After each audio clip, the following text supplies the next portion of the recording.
Hi everyone, welcome to కూల్ వెటూల్. నేర్చుకోండి మలయాళం సులువుగా. నేర్చుకోండి మలయాళం సులువుగా. మలయాళంలో చిన్న చిన్న వాక్యాలు. నేను నీ ఆఫీసు దగ్గర ఉన్నాను. ఆమె నా ఆఫీసు దగ్గర ఉన్న మరొక ఆఫీసులో ఉంది. వాళ్ళ ఇల్లు దగ్గర ఒక పెద్ద స్వరంగం ఉంది. అతడు తన స్కూటర్ ఆ షాపు దగ్గర గోడంలో పెట్టాడు.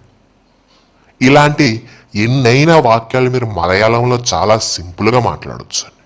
అయితే అవన్నీ మాట్లాడాలి అంటే ఇక్కడ ఇచ్చినటువంటి వాక్యాలు మీరు గమనిస్తే ఒక కామన్ పాయింట్ మీకు కనిపిస్తూ ఉంది. అవునా? ఏంటది? ఆఫీసు దగ్గర, ఇల్లు దగ్గర, షాపు దగ్గర. అవునా? ముందుగా వీటిని మలయాళంలో ఎట్లా చెప్పాలి అనేది మీకు వస్తే ఇలాంటి వాక్యాలు ఎన్నైనా మాట్లాడవచ్చు. మరి వెళ్దామా? రండి. దగ్గర అంటే మలయాళంలో యుడే అడుత్తు. దగ్గర అంటే మలయాళంలో యుడే అడుత్తు. తెలుగు, మలయాళం చూడండి. తెలుగులో బల్ల దగ్గర, పరుపు దగ్గర, కుర్చీ దగ్గర. మలయాళంలో చూద్దాం. బల్ల అంటే మలయాళంలో మేష. దగ్గర అంటే యుడే అడుత్తు.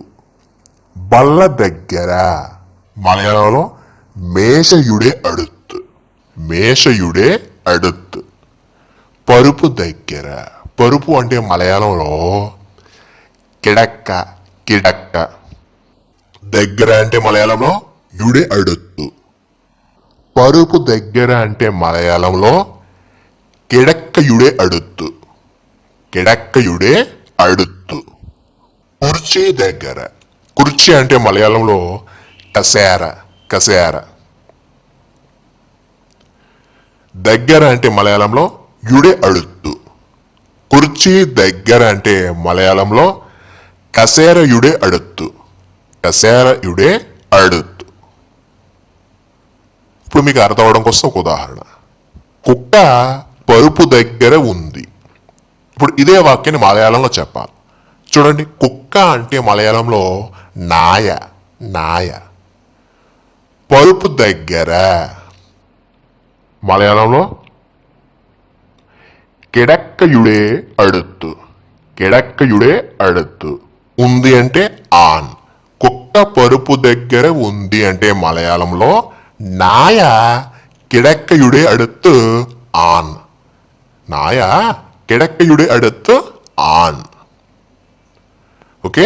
ఇక్కడ కుక్క ఉంది అని మధ్యలో మీకు ఇష్టం వచ్చింది అది ఎక్కడ దగ్గర ఉంది అన్నది యాడ్ చేయొచ్చు. అంటే కుక్క కుర్చీ దగ్గర ఉంది, లేదా కుక్క కంప్యూటర్ దగ్గర ఉంది, లేదా కుక్క రైల్వే స్టేషన్ దగ్గర ఉంది, లేదా కుక్క ఆమె దగ్గర ఉంది. ఇలా ఎన్నైనా మీరు మాట్లాడవచ్చు. ఎప్పుడు దగ్గర అనే పదానికి మలయాళంలో ఎట్లా అనేది తెలిస్తే. మరి మీకు తెలుసు కదా, ప్రయత్నించేయండి. దగ్గర అంటే ఏం చెప్పాను? యుడే అడుత్తు. యుడే అడుత్తు. ఓకే. ఈ వీడియో ఎంతటితో అయిపోయిందండి. నెక్స్ట్ వీడియోలో దగ్గర అనే పదాన్ని తీసుకుని కొన్ని తెలుగు వాక్యాలు ఫ్రేమ్ చేయడం జరిగింది. వాటిని మలయాళంలో ఎట్లా చెప్పాలి, ఎలా ఫ్రేమ్ చేయాలి సులభంగా, అది ప్రెసెంట్, పాస్ట్, ఫ్యూచర్ అనేది మీకు వివరించడం జరుగుతుంది. అది ప్రాక్టీస్ సెక్షన్. అప్పుడు కలుద్దాం. ఓకే. Thank you.